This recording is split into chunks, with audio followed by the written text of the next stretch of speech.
Vercingétorix, l'otage de César, était venu rendre visite discrètement à Dagolythus. Mais le jeune chef Arverne ne pouvait s'attarder en pays vénète pour éviter d'alerter les espions de César.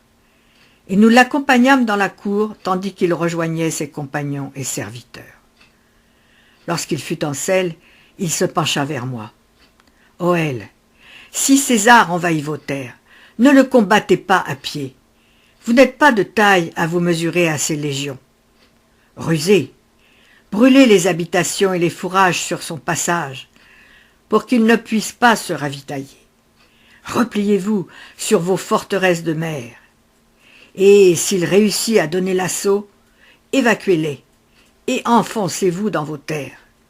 Votre puissance est sur l'eau, affrontez-le sur la mer. » Nous revînmes dans la salle que les esclaves avaient remise en ordre, débarrassant les reliefs de notre repas et ranimant le feu qui brûlait agréablement au centre.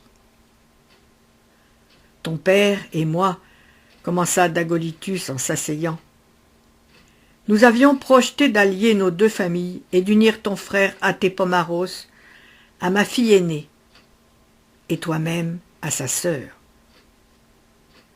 Je bus ma cervoise de travers et reposai le gobelet d'étain. Mais, Dagolythus, je ne savais pas que vous aviez deux filles. J'ignorais même, à vrai dire, que vous aviez une fille jusqu'à il y a quelques jours. Tu as toujours vécu à l'écart, Oël, sourit Dagolythus. Et puis Luène, ma fille aînée, est un peu particulière. C'est pourquoi je ne veux pas forcer ta décision. Mais maintenant qu'Athépomaros n'est plus là, je te propose de choisir l'une des deux comme épouse, ce qui te donnera une position de puissance incontestable, imposera ton autorité et apportera beaucoup à ta vie, fit-il avec un sourire indéfinissable. Dagolythus, fis-je soudain effrayé, je n'ai jamais songé à me marier. Pas encore. Je suis trop jeune, trop inexpérimenté, acheva Dagolythus pour moi. Je comprends fort bien que tu ressentes les choses ainsi, Oël. Mais la plupart des jeunes gens de ton âge ont déjà une épouse. Vois-tu, les femmes sont beaucoup plus habiles et bien plus mûres que nous. Elles sont souvent de bons conseils et d'une grande aide. Et je suis sûr que si l'une de mes filles te convient, et si elle t'accepte, car il faut encore son consentement, soupira-t-il comme s'il était inquiet de leur réaction, tu apprendras beaucoup avec elle. Je me fais vieux, Oël, et la mort de ton père, puis le départ de mon fils, me laisse encore plus seul. Je suis soucieux de ton devenir et de celui de mes deux filles. Et j'aimerais lier nos familles et nos domaines avant ma mort. Tu es un garçon que je voudrais avoir pour fils, ajouta-t-il avec sincérité. Acceptes-tu de les rencontrer? Dagolythus, dis-je désemparé. Vous veillez sur moi désormais et sur notre famille. Je suivrai vos conseils et je rencontrerai vos filles. Mais auparavant, je veux essayer de retrouver Athépomaros. C'est lui le vrai chef capable de remplacer mon père. Je n'en suis pas si sûr, Oël, fit-il pensivement. Tu en es aussi capable que ton frère, et tu te mésestimes. Mais maintenant que je te connais mieux, c'est toi que je choisirai comme époux pour Luène, et non Athépomaros. Athépomaros reviendra, père, dit soudain une voix mélodieuse dans mon dos. Deux jeunes filles venaient d'entrer silencieusement dans la salle, si lumineuses que j'en eus le souffle coupé. Les filles de Dagolitus me parurent aussi irréelles que les personnages mystérieux du peuple souterrain des forêts et des étangs. Leurs cheveux étaient blonds, longs et fins, leurs yeux clairs, leur peau transparente. Elles étaient pareillement vêtues de tuniques tissées et se ressemblaient tant que j'eus l'impression de voir double. « Luène est ma fille aînée, dit Dagolitus en désignant l'une d'elles. Et sa sœur, Korrigan, est née quelques instants plus tard, alors qu'on ne l'attendait pas. Luène a hérité de dons un peu spéciaux, de divination et de guérisseuse, ce qui effraie les gens, et les hommes en particulier. Elles ne veulent pas non plus se séparer. C'est pourquoi chacune d'elles a refusé de prendre un époux jusqu'à aujourd'hui. Dagolitus s'arrêta, comme découragé et malheureux. Et l'une des deux jeunes filles s'avança, sans que je puisse deviner si elle était l'aînée ou sa jumelle. « Père veut dire que je suis difforme, Oël, et qu'aucun homme ne souhaite avoir une épouse comme moi dans son lit. »« Si, moi !» fis-je soudain tout à trac, sans même me rendre compte de ce que je venais de dire. Je fixais seulement ses yeux verts, incapable de m'arracher à cette fascination que j'éprouvais pour la première fois. Dagolitus sursauta, étonné de mon ton si énergique et si déterminé, alors que je venais juste de lui dire que j'étais trop jeune et inexpérimenté. Et Luène se mit à rire doucement, sans moquerie, avec ce qui me sembla être une grande tendresse. « Tu as vu ma bosse, Oël, et mon pied. Regarde comme il est tordu. » J'avançai la main pour toucher sa jambe, mais elle s'écarta prestement et se rechaussa. « J'ai surtout vu ton visage, Luène, et tes yeux. Et j'ai senti ton esprit voler autour de moi comme une pensée magique. Je sais qui tu es, sans t'avoir jamais vu. J'ignorais ton existence il y a encore une heure. Et il me semble maintenant que tu es un maillon important de ma vie. »« Dagolitus, continuai-je en me tournant vers le vieux chef qui m'écoutait, éberlué. Tu sais que l'idée de prendre une épouse était loin de mes pensées. Mais si Luène m'accepte, je serai pour elle l'époux le plus fidèle et le plus aimant qu'elle puisse désirer. Sa sœur sera la mienne, et pourra vivre à nos côtés si elle le désire. J'ai dit à ton père que je n'étais pas un chef de clan. Et j'ai toujours haï cette vie de combat perpétuel qui mène notre peuple et les peuples voisins. Les guerres et les attaques ruinent nos champs et nos cultures, terrorisent la population et nous appauvrissent. Cependant, je suis prêt à combattre s'il le faut, pour retrouver mon frère, venger mes parents et conduire notre clan en paix. Peux-tu m'aider en cela, Luène ? Luène fit quelques pas dans la pièce, de sa démarche un peu claudicante, et elle alla s'asseoir près du feu qu'elle fixa un moment. Sa voix avait légèrement changé lorsqu'elle parla, plus sourde, comme si elle ne nous voyait plus. « Atepomaros va revenir, Oël. Pourtant tu es destiné à rester le chef. Je vois de grands troubles et des combats. » Elle s'arrêta quelques instants, pensive. « Atepomaros n'est pas mort, mais il faut se hâter, » ajouta-t-elle d'une voix soudain rauque. « Apprêtez-vous à la guerre, » termina-t-elle en se levant, droite, impérieuse comme une prêtresse. Korrigan elle-même avait pâli, en prenant sa sœur contre elle. Puis elle fit un signe affirmatif à Dagolitus. « Faites ce qu'elle dit, père. Luène ne se trompe jamais. La menace se précise autour de nous. Armez vos hommes, faites rassembler tous vos guerriers et retournez sans perdre de temps à l'oppidum. Nous vous accompagnerons, ajouta-t-elle d'un ton décidé. Ce fut alors un remue-ménage indescriptible. Dagolitus ayant alerté sa garde, les guerriers de l'oppidum arrivèrent en groupe. Des torches s'allumèrent un peu partout. Des appels et des cris réveillèrent les huttes. Les hennissements des chevaux et le piétinement nerveux de leurs sabots troublèrent définitivement le silence de la nuit. C'était, une fois encore, une nuit de folie qui me rappelait étrangement celle où nous avions trouvé mes parents morts. Et colère et inquiétude me jetèrent sur la voie de la forêt, galopant à toute allure, sans attendre personne.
Le soir où Mog, notre druide médecin, avait dû couper la jambe gangrénée de Atepomaros pour lui sauver la vie, Luen m'a entraîné dans la forêt proche, au-delà des remparts de l'oppidum que les gardes de Dagolitus ont ouverts pour nous. Nous nous sommes enfoncés un peu dans le bois, hors de vue, en direction du sanctuaire où Luen avait l'habitude de déposer ses offrandes. Isolés dans la forêt et ses bruits nocturnes, un même élan nous a soudain jetés l'un contre l'autre. Luen s'est accroché à moi avec un rire proche du sanglot, toutes nos sensations décuplées par l'ombre et le mystère de la forêt où nous étions perdus. Soudain résonna un hurlement, une longue plainte modulée qui semblait toute proche, et je sursautai malgré moi en me retournant avec vivacité, la main à ma dague. Mais Luen, doucement, mit sa main sur ma bouche en me faisant signe de ne pas bouger. « Ne crains rien, c'est Gwen, chuchota-t-elle. Je l'ai appelé ainsi, car il est très clair et je le reconnais facilement. Il est habitué à moi et me suit chaque fois que je viens dans cet endroit. » De fait, 2 yeux phosphorescents nous fixaient à quelques pas, et en accoutumant mon regard à l'obscurité ambiante, je distinguai un loup de belle taille, probablement âgé, au pelage beige clair, immobile sous un chêne. Luen modula alors un chant étrange, un son de gorge auquel le loup devait être accoutumé, car il l'écouta sans bouger. Puis, remuant la queue, il s'approcha pas à pas, prudemment, s'arrêtant à bonne distance.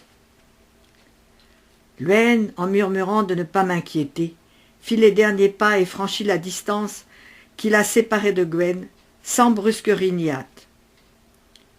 Le loup ne bougea pas, et lorsqu'elle s'agenouilla pour se mettre à sa hauteur, il se pencha pour étirer ses pattes avant, et mit une sorte de jappement à la limite du grondement et du hurlement qui m'avait glacé tout à l'heure.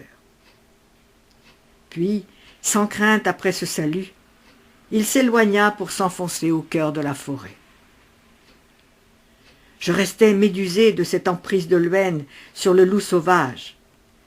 Et, revenue vers moi, elle m'expliqua qu'elle le connaissait depuis de nombreuses années et que son approche avait été patiente et lente. Il est tout à fait habitué à ma présence maintenant, et il vient souvent me toucher. Mais tu l'as dérangé ce soir. Il a flairé quelque chose d'anormal. Et si j'avais été en danger, il aurait sans doute attaqué. Nous nous arrêtâmes un moment auprès du sanctuaire maintenant en ruine et envahi de feuillage.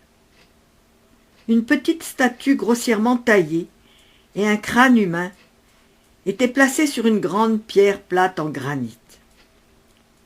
Les voyageurs et les druides y déposaient parfois une offrande, et nul ne touchait à ces objets qui devenaient sacrés et étaient voués au culte des dieux de la forêt. Nos dieux étaient nombreux et divers, chaque tribu, chaque pagus possédant les siens. Dans nos régions, le sanglier et le cerf étaient vénérés, ainsi que le loup, et les artisans sculptaient des statuettes en bois ou en pierre pour les représenter. Borvo guérira ton frère, Oël. Mais les jours seront longs et difficiles. Et Athépomaros te maudira plus d'une fois. Je le sais, soupirai-je. Mais que pouvions-nous faire d'autre que couper sa jambe gangrénée?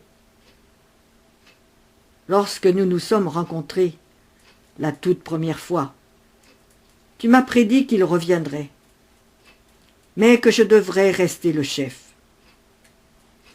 C'est un lourd fardeau à porter, et je comprends pourquoi aujourd'hui. Avec cette jambe en moins, il ne pourra plus jamais être chef de notre tribu.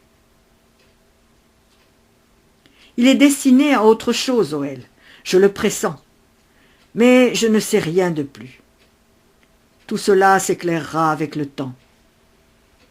Rentrons maintenant, fit-elle en glissant sa main dans la mienne. Allons voir si Athépomaros est réveillé. Je frémis en songeant à la colère de mon frère guerrier lorsqu'il découvrirait qu'on lui avait coupé la jambe. J'étais certain qu'il aurait préféré mourir.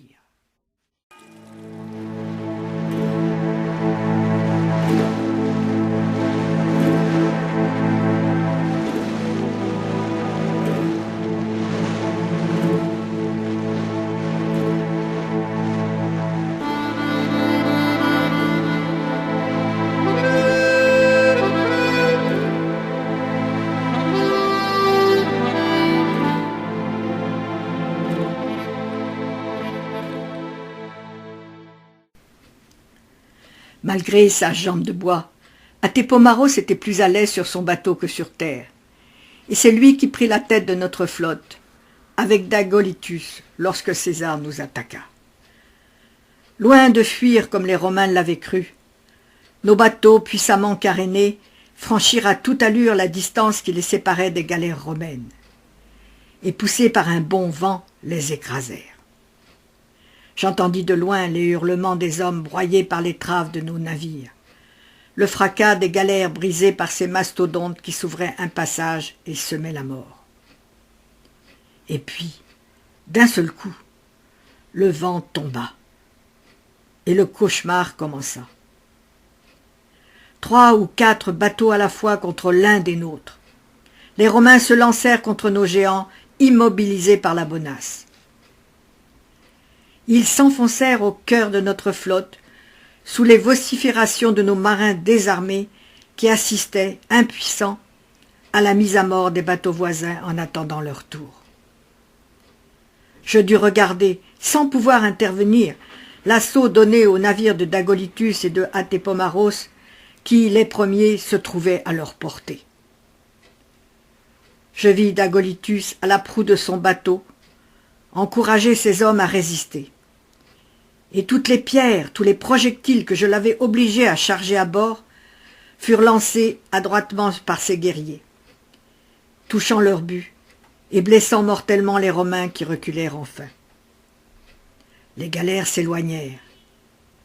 Puis, par un mouvement tournant, elles revinrent encercler le bateau de 3 côtés à la fois. Et la bataille se déroula alors à bord, au corps à corps.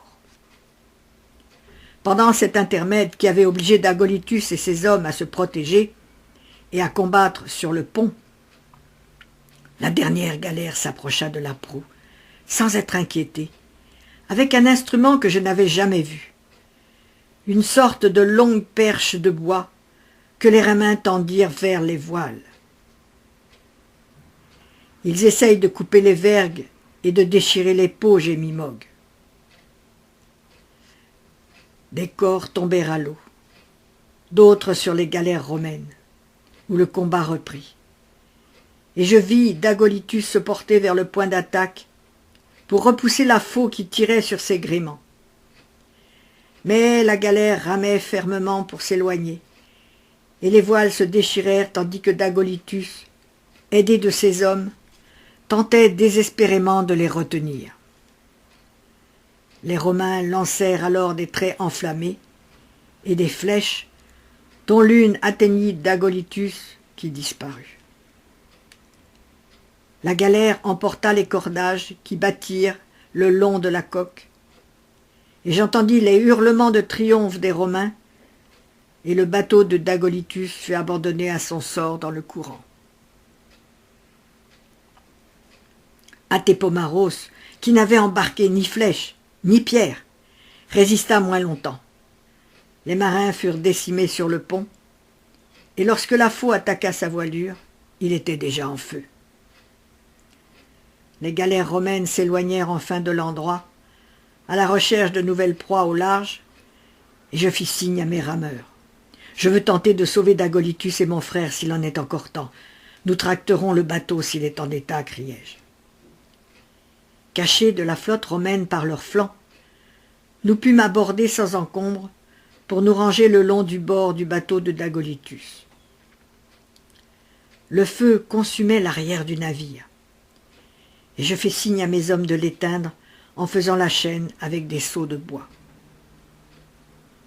Une grande partie des guerriers et des marins désespérés avaient dû se jeter à l'eau, pour ne pas tomber aux mains des Romains. Mais je doutais que Dagolitus en eût fait autant. Il n'aurait jamais abandonné son navire. Nous le trouvâmes enfin qui portait de nombreuses plaies de flèches, aggravées par le poids qui s'était abattu sur lui.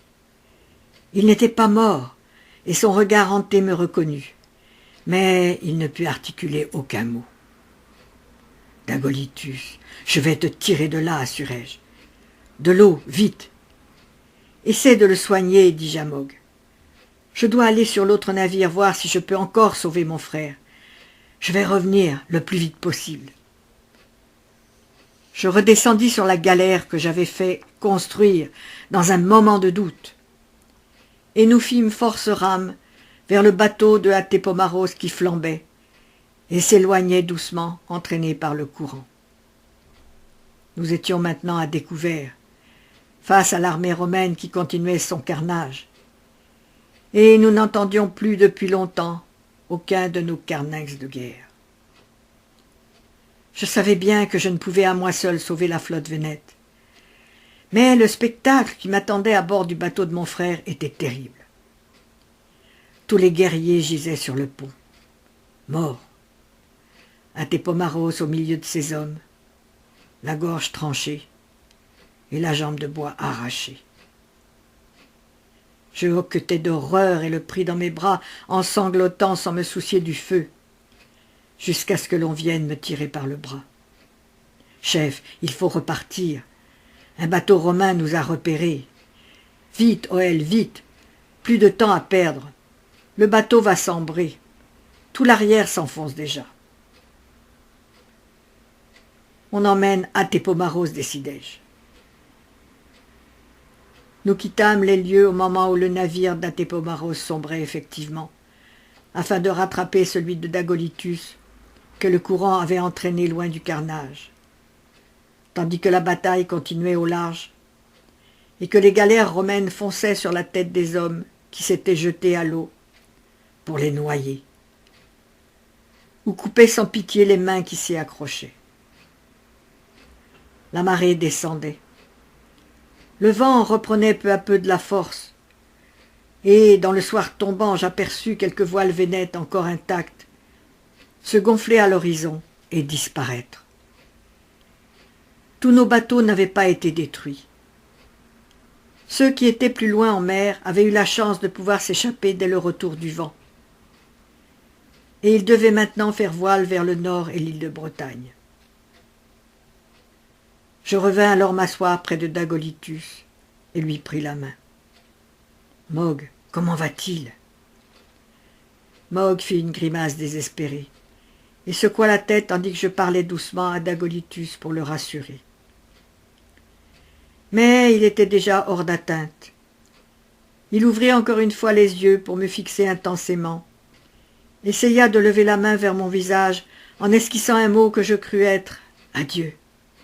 Puis sa tête retomba sur mes genoux, tandis que je criais « Dagolytus, non, pas toi !» J'avais perdu mes parents, puis Athépomaros, et Dagolytus me laissait seul à son tour, au soir d'un désastre qui anéantissait notre pays et le livrait aux Romains. Nous avions tous cru en notre force, tous cru en la victoire, tous cru pouvoir nous débarrasser de César. Derrière nous, il n'y avait plus que cadavres, navires brûlés, coulés, détruits, des milliers de morts et des esclaves pour César qui allaient maintenant s'emparer sans difficulté de nos terres et de leurs habitants qui n'avaient plus ni bateaux, ni guerriers, ni chefs pour les défendre. Je me mis à sangloter de détresse, la main inerte de Dagolytus dans les miennes, devant la catastrophe à laquelle nous venions d'assister. Ce bateau, tiré vers le port de l'Oppidum, était le cortège funèbre de Dagolytus et de mon frère, qui gisait au milieu des rameurs couverts de sang. La nation vénète n'existait plus. Les dieux nous avaient abandonnés.